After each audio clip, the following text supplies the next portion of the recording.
To enable and use voice typing in Samsung Galaxy A27 5G, first of all, we'll need to open settings on our device.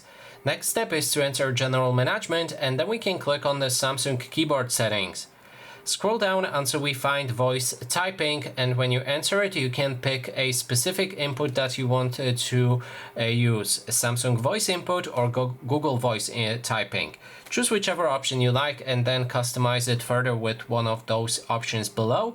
And when it's done, you can open your keyboard, and then there's the microphone icon that you can click on.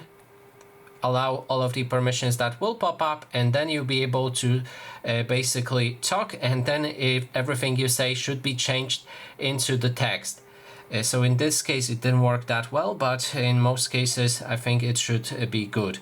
And that is basically everything. Thanks so much for watching.